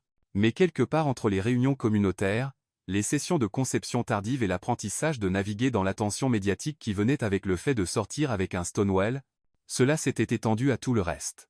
En parlant de partenaires, Emily apparut à leur côté, souriant comme si elle avait gagné à la loterie. J'ai des nouvelles. Bonnes ou mauvaises nouvelles? Demanda Sarah. Les meilleures nouvelles. La firme de Michael Carter vient de perdre le comte Thompson. Apparemment, le client a décidé qu'il voulait un design authentique, axé sur la communauté plutôt que l'esthétique corporative sans âme. Le sourire d'Emily s'élargit. Devine qui ils ont embauché à la place? Sarah et Ethan échangèrent un regard. Leur firme, Stonewall & Lopez Community Design, recevait beaucoup d'appels récemment de clients qui voulaient quelque chose de différent de l'approche corporative habituelle. On va avoir besoin de plus de personnel, dit Ethan. Déjà sur le coup, répondit Sarah. J'ai contacté quelques anciens camarades de Parson. Il s'avère que beaucoup de designers talentueux en ont marre de rendre les maisons des riches encore plus grandes. Un groupe d'enfants passa en courant, poursuivant un ballon de football vers le nouveau terrain derrière le centre. L'un d'eux, Liam, le petit de 3 ans du déménagement, repéra Ethan et courut vers lui. Monsieur Ethan, viens voir ce que j'ai fait en cours de poterie. Ethan se laissa entraîner par une petite main, et Sarah le regarda partir avec un sourire qui ressemblait à du soleil. Tu sais, dit Emily pensivement, il y a 6 mois, si quelqu'un m'avait dit que tu finirais dans une relation avec un milliardaire, à gérer une entreprise prospère, et réellement heureuse, j'aurais suggéré une thérapie. Et maintenant? Maintenant, je pense à demander à Javier s'il a des cousins célibataires. Emily, quoi? Tu ne peux pas être la seule à avoir une fin de conte de fées. Sarah rit, mais son attention fut attirée par une silhouette familière qui s'approchait, une femme en tailleur élégant qui semblait distinctement déplacée parmi la foule de l'inauguration du centre communautaire. Mademoiselle Lopez, la femme tendit une main parfaitement manucurée. Je suis Hélène Stonewall, la mère d'Ethan. L'estomac de Sarah se noua. Elle redoutait cette rencontre depuis des mois, malgré les assurances d'Ethan que sa famille finirait par l'accepter. Madame Stonewall, ravie de vous rencontrer. Je voulais voir ce projet de mes propres yeux, dit Hélène, regardant autour du centre communautaire animé, pour comprendre ce qui a captivé l'attention de mon fils si complètement. Et qu'en pensez-vous? Hélène resta silencieuse un moment, observant un groupe d'adolescents collaborer sur une fresque dans le couloir principal. Je pense, dit-elle enfin, que je n'ai pas vu Ethan aussi passionné par quelque chose depuis qu'il avait 8 ans et qu'il avait décidé de concevoir une cabane dans les arbres qui pourrait accueillir tous les chats errants de Manhattan. A-t-il réussi? Il a dessiné des plans incroyablement détaillés et les a présentés au bureau de l'urbanisme. Le sourire d'Hélène était affectueux. Ils ont été très polis pour expliquer les lois de zonage à un enfant de 8 ans. Certaines choses ne changent jamais. Non, en effet, il a toujours voulu construire des choses qui comptent. Je pense que nous avons juste oublié d'écouter ce qui comptait pour lui. Elles restèrent dans un silence confortable, regardant Ethan émerger de la salle de poterie, couvert d'argile et souriant comme s'il avait découvert un trésor enfoui. « Mademoiselle Lopez, dit Hélène doucement, je vous dois des excuses. Pourquoi? Pour avoir supposé que vous étiez juste une autre jeune femme intéressée par la fortune de mon fils. Pour ne pas avoir reconnu que vous étiez exactement ce dont il avait besoin, quelqu'un qui a vu son potentiel plutôt que son portefeuille. » Sarah sentit des larmes lui piquer les yeux. « Madame Stonewall-Hélène, s'il vous plaît. Nous allons être une famille après tout. » « Vraiment ?» Hélène désigna Ethan, qui aidait maintenant Liam à laver l'argile de ses mains tout en expliquant les bases de la cuisson de la céramique à un public fasciné de 6 ans. « Regardez-le, dit-elle doucement. Je ne l'ai pas vu aussi heureux, aussi lui-même, depuis qu'il était enfant. Quoi que vous ayez fait, quoi que vous lui ayez montré, cela a ramené le fils que je pensais avoir perdu dans les salles de conseil et les attentes. Il s'est ramené lui-même. Je n'ai fait que l'encourager un peu. Ne diminuez pas ce que vous avez fait. L'étang qui organisait des fêtes pour éviter de penser à sa vie n'aurait pas conçu cet endroit, n'aurait pas lutté contre le conseil pour le financer, n'aurait pas passé 6 mois à écouter les apports de la communauté et à réviser les designs. » La voix d'Hélène se réchauffa. « Vous n'avez pas seulement sauvé mon fils d'une vie qu'il ne voulait pas. Vous l'avez aidé à construire la vie qu'il voulait. » Avant que Sarah ne puisse répondre, Ethan apparut à leur côté, ayant échappé à son petit fan club. « Maman, dit-il. Surprise et méfiance dans la voix, je ne m'attendais pas à te voir ici. Je voulais voir sur quoi tu travaillais. » Hélène regarda une dernière fois autour du centre. « C'est remarquable. Ethan. Vraiment remarkable. Ce n'est que le début, dit Ethan, tendant inconsciemment la main vers celle de Sarah. Nous avons des plans pour des logements abordables, des développements à usage mixte, des projets de design axés sur la communauté à travers la ville, et le conseil est favorable. Le conseil apprend à être favorable. La rentabilité aide à cela. Et là il mérite. Ça aide toujours. Eh bien, je devrais vous laisser retourner à votre célébration d'ouverture, mais Ethan, ton père et moi aimerions dîner avec toi et Sarah la semaine prochaine, si vous êtes libre. Vous voulez dîner avec nous? Je veux apprendre à connaître la femme qui a fait que mon fils se souvienne de qui il voulait être quand il grandirait. » Après le départ d'Hélène, Ethan se tourna vers Sarah avec une stupéfaction écrite sur le visage. « Ça s'est mieux passé que prévu, » observa Sarah. « Ça s'est mieux passé que ce que j'osais espérer. » Ethan serra sa main. « Prête pour la dédicace officielle? » La cérémonie de dédicace était simple. Juste Ethan et Sarah debout devant le centre communautaire avec une foule de voisins, d'enfants et de seniors qui avaient fait leur ce projet. Au lieu d'un ruban, ils coupèrent une chaîne en papier faite par le programme après, école, chaque maillon décoré de dessins de ce que le centre signifiait pour différentes personnes. « Il y a 6 mois, dit Ethan à la foule, je pensais savoir à quoi ressemblait un développement réussi. Ça ressemblait à des immeubles hauts, des matériaux coûteux, et des marges bénéficiaires qui impressionnaient les actionnaires. » Il jeta un coup d'œil à Sarah, qui hocha la tête pour l'encourager. « Mais j'ai appris quelque chose de cette communauté, des gens qui vivent d'ici, travaillent ici et élèvent leur famille ici. J'ai appris que le vrai succès ne se mesure pas en dollars. Il se mesure en vie améliorée, en communauté renforcée, et en rêve rendu possible. » La foule applaudit, et Madame Kim cria, « Parlez-leur de la salle de poterie. » Tout le monde rit, et le discours préparé d'Ethan se transforma en une conversation improvisée sur les caractéristiques préférées du centre, les programmes à venir, et les suggestions pour les futurs projets. Plus tard, alors que le soleil se couchait et que la célébration d'ouverture touchait à sa fin, Sarah et Ethan se retrouvèrent seuls dans le centre, entourés du chaos confortable d'un espace déjà bien aimé. « Fatiguée ?» demanda Ethan, l'enlaçant par derrière. Épuisée, heureuse, terrifiée par ce qui vient ensuite. Sarah s'appuya contre sa poitrine. L'habituel. Ce qui vient ensuite, c'est qu'on rentre à la maison, on commande une pizza, et on passe demain matin à répondre aux appels de communautés qui veulent leur propre centre. C'est ton opinion professionnelle, Monsieur Stonewall? C'est mon opinion professionnelle, Mademoiselle Lopez.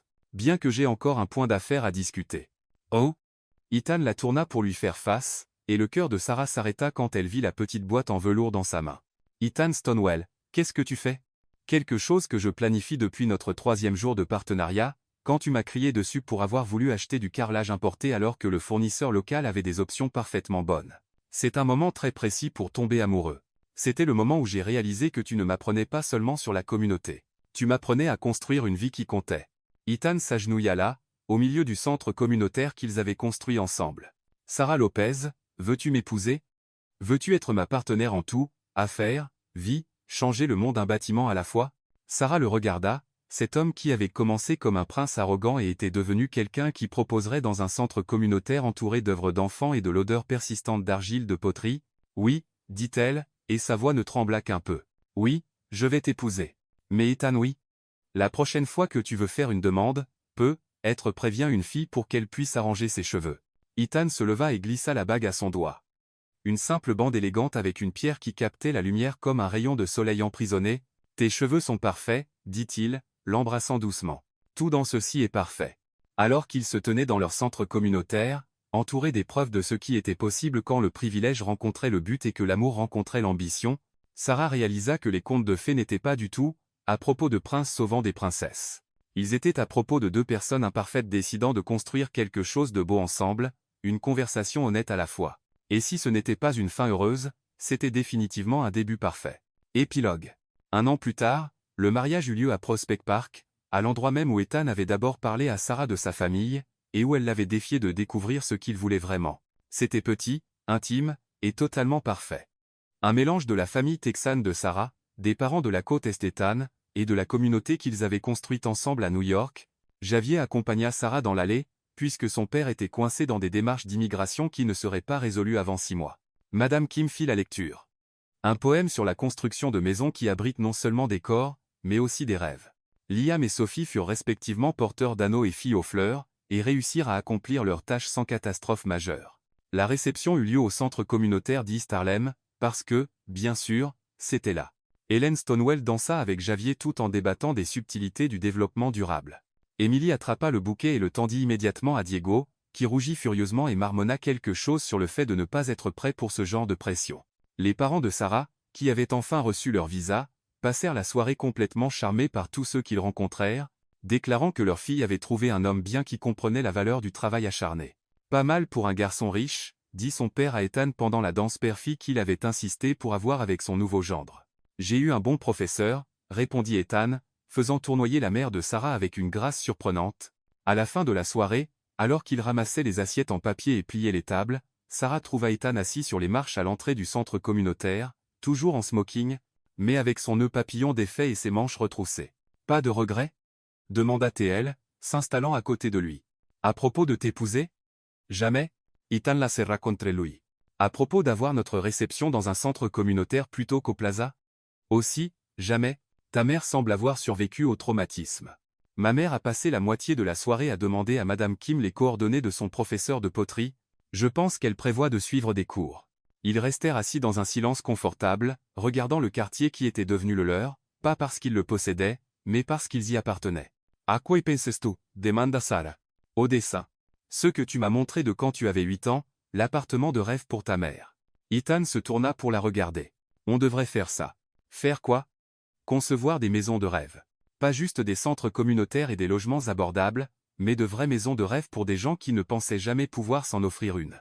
Les yeux de Sarah s'écarquillèrent. Ethan, c'est brillant. C'est ton idée. Je ne fais que la voler. C'est notre idée. C'est ce que font les partenaires. Ils volent les meilleures idées de l'autre et les rendent meilleures. Alors, on va vraiment faire ça? Construire une entreprise qui conçoit des maisons de rêve pour des familles de travailleurs? On le fait déjà, dit Sarah, désignant le centre communautaire, on va juste en faire plus. Je t'aime, Sarah Stonewell. Je t'aime aussi, Ethan Lopez Stonewell. Ce sera vraiment mon nom? Salé si tu veux une facturation égale dans l'annuaire de l'entreprise. Ethan rit et embrassa sa femme sous les réverbères d'East Harlem, entouré des rêves qu'ils avaient construits ensemble et de ceux qu'ils planifiaient encore de construire. Ce n'était pas la fin que l'un ou l'autre avait attendue lorsqu'ils s'étaient d'abord heurtés dans ce couloir il y a 2 ans. C'était mieux. Fin.